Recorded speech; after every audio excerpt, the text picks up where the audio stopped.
Fala pessoal, que legal ter você por aqui. Essa é a nossa quarta aula do treinamento de performance em banco de dados para desenvolvedores. É uma honra para mim ter você aqui. E agora a gente vai ter nossa primeira atividade prática, então é muito legal que você tenha chegado até aqui e é hora de fixar os nossos conhecimentos, aquilo que a gente já aprendeu nas aulas anteriores, para a gente ir bem preparado para as próximas aulas. E o nosso desafio vai ser adicionar índices em uma aplicação real. Isso mesmo, tá? A gente vai ter uma aplicação real, uma aplicação que está sendo executada, que está disponível para usuários, né, está em produção essa aplicação e nós vamos então imaginar o que a gente precisaria adicionar de índices na prática para essa aplicação ter uma melhor performance. E mais do que isso, nós vamos de fato poder criar esses índices. É parte opcional da aula, mas eu vou disponibilizar para você não só a estrutura das tabelas, mas também o dump anonimizado dessa aplicação real. Então você vai conseguir testar na prática, verificar quais índices adicionar, fazer testes. Então vai ser um desafio bem legal que você vai poder praticar nessa nossa aula 4. Mas vamos lá então conhecer um pouquinho como é essa aplicação que a gente vai estudar na aula de hoje.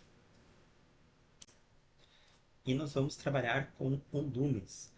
Loomis é um site de prática de idiomas, no caso da prática de inglês, onde você pode então escolher qual habilidade que você quer praticar nele.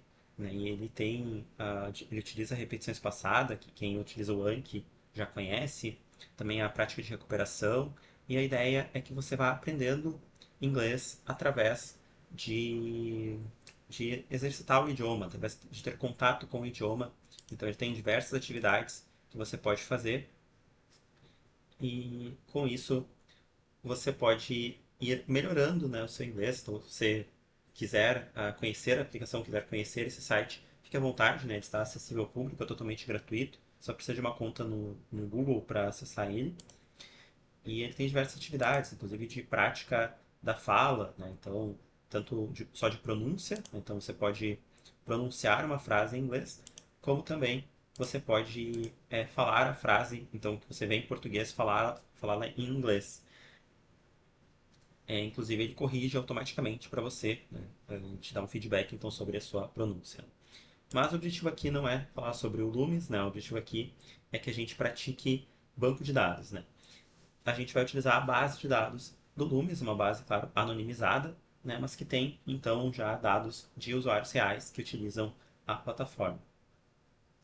Bom, eu criei aqui um repositório que a gente, então, pode utilizar para ser o nosso passo a passo. Então, você vai aqui em módulo 1, desafio, e aqui no README a gente vai ter algumas instruções de como você pode configurar o seu ambiente. Tá?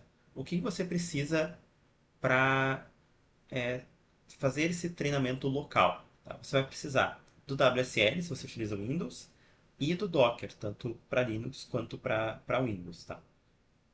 Daí aqui instruções em relação a como você iniciar o WSL local. Você precisa também baixar o Postgres, daí utilizando o Docker. E você vai executar esse comando para criar então um container do Postgres para a gente utilizar. É um container bem básico, senha e usuário Postgres. Então, com a versão mais recente do Postgres. E aqui já entra a primeira surpresa, talvez, para você, né, que nosso treinamento até agora falou bastante de Oracle. Né? A gente utilizou bastante o Oracle como exemplo prático de implementação de banco de dados relacional. Mas, aqui, pela aplicação usar Postgres e também para que você tenha a percepção de que o que você aprendeu não serve só para Oracle, a gente vai então utilizar Postgres para você então se aventurar em banco de dados que a gente não teve tanto contato ainda. Então, vamos executar aqui no nosso WSL a criação então do container do Postgres com o Docker. Já temos a base rodando. O que a gente precisa fazer aqui no segundo nosso tutorial é criar o esquema Loomis. Então eu vou aqui no Debeaver, eu vou criar um esquema Loomis. Você pode utilizar o software que você preferir para conectar com o banco, tá? Eu estou utilizando o Debeaver e para você criar a conexão é bem simples, né? Então a URL localhost, a porta que a gente utilizou, né? 5432. Aqui você bota o banco de dados. Se você usar esse comando, vai ser exatamente assim, né? Conexão, banco de dados Loomis. Nome de usuário Postgres, a senha Postgres também, né? E aqui você já testa a conexão. Se der conectado, você já está conectado, então, na sua base de dados. E aqui eu já executei, então, a criação do esquema Loomis. Então, a gente pode seguir no nosso tutorial. Aqui, o último passo, na verdade, é executar os scripts da pasta dump. Então aqui a gente tem na pasta dump dois arquivos, né? DDL e DML. A gente precisa executar na ordem, tá? Vai executar primeiro da pasta DDL. Se você vier aqui, você consegue copiar todo o arquivo. E a gente vai lá no nosso dbeaver, vai colar isso aqui, então, e vai executar. Esse ele executa bem rápido. O outro talvez demore um pouquinho mais, tá? O outro é bem maior, né? Que são todos os nossos inserts da nossa aplicação, tá? Vamos lá no dbeaver. Você quando executar, talvez ele até trave um pouquinho, ele demore um pouquinho para executar, porque são acho, 16 mil registros, então talvez ele demore um pouquinho. Se você quiser executar parcialmente, também não tem problema, mas geralmente ele funciona, tá?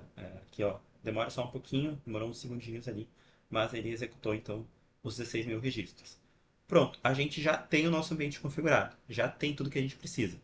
Essa parte aqui que a gente fez até agora, na verdade ela é opcional. Se você quiser ir fazendo o desafio só vendo as queries, não tem problema, tá? Você pode. Então, se você teve algum problema, não pode configurar o ambiente na sua máquina, enfim, não tem problema.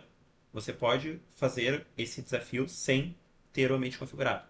Mas, se você tiver o ambiente configurado, você pode brincar um pouco mais, descobrir um pouco mais, treinar um pouco mais, tá?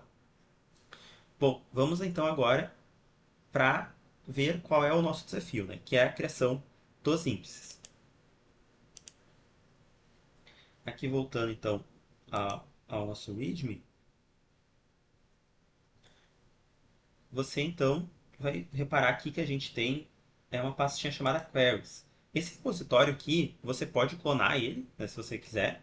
Você pode só ir vendo aqui pelo GitHub mesmo, se você preferir. Você consegue fazer tudo vendo por aqui, tá? Mas se você quiser clonar ele, fica à vontade também, tá? Daí, aqui na pasta Queries, o que a gente tem? A gente tem uma pastinha Custom e a gente tem outras várias queries aqui. Essas queries aqui, elas utilizam JPA, tá? Se você não conhece JPA, não se preocupe, ele é simples, pelo menos a forma que a gente está utilizando aqui, ele é simples.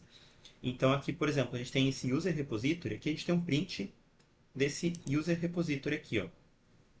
O que basicamente está sendo feito aqui? Está fazendo um select, quando você tem esse find, é um select, na verdade, esse find by.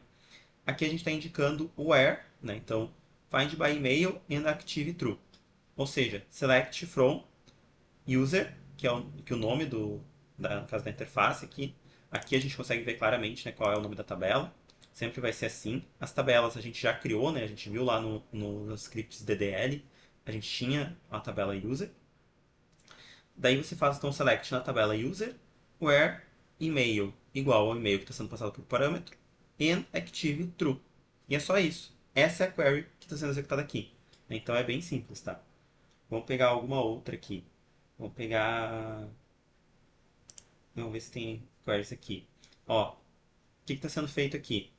Um select na tabela native language, where language ID é igual ao language ID passado por parâmetro, order by number order, que é uma outra coluna. Então, assim a gente já sabe qual é a query que está sendo executada. Então, você não precisa se preocupar com o JPA em si, tá? Você só precisa entender qual é a query que ele está executando. Se você entender isso, está ótimo, está perfeito, tá?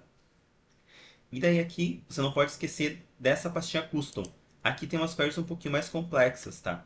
Então aqui tem queries que não utilizam JPA, que é a query mesmo que tá sendo executada, tá? Aqui tem joins, tem order by, tem paginação, tem where. Então aqui vai ser um pouquinho mais complicadinho de você planejar os índices, mas vai ser bem legal, bem desafiador para você.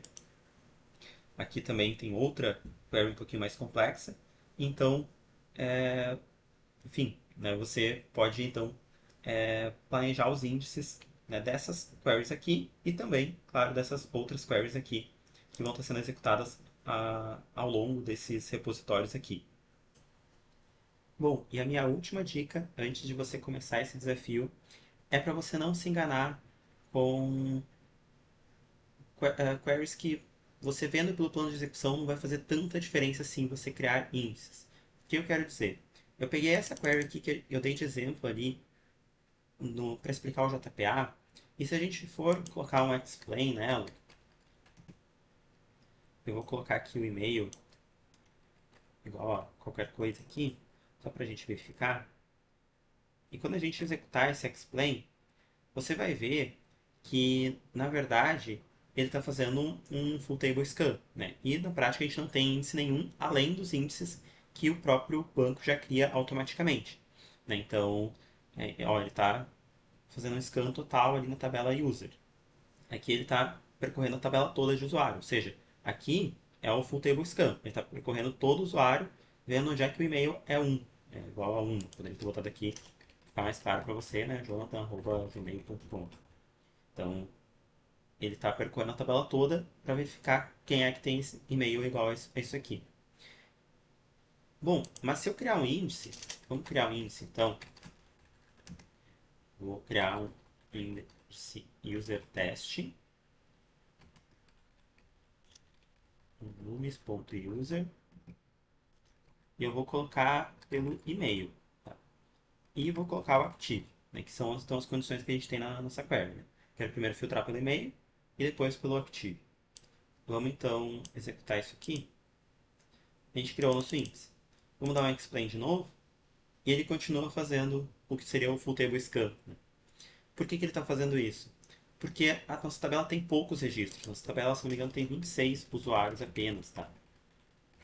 Então, para ele tanto faz ele ir pelo índice, ou ele entende inclusive que é melhor até ele percorrer a tabela toda, porque a tabela tem muito poucos registros. Mas, para outros casos, você vai reparar que isso já não acontece. Na tabela Activity Translation. A tabela Activity Translation tem bastante registros, tem coisa de 10 mil registros. Então ali já vai fazer diferença você aplicar o índice. Mas aqui você também precisa aplicar o índice, porque agora a gente só tem 23 usuários. Mas no futuro a gente pode ter mais. Né? E isso vai ser um problema bem comum que você vai enfrentar no seu dia a dia, nas suas aplicações reais. Porque quando você está criando a tabela, você não tem registros. Então, quando você for fazer o explain, né, você ver o plano de execução, você vai pensar que, poxa, não muda nada.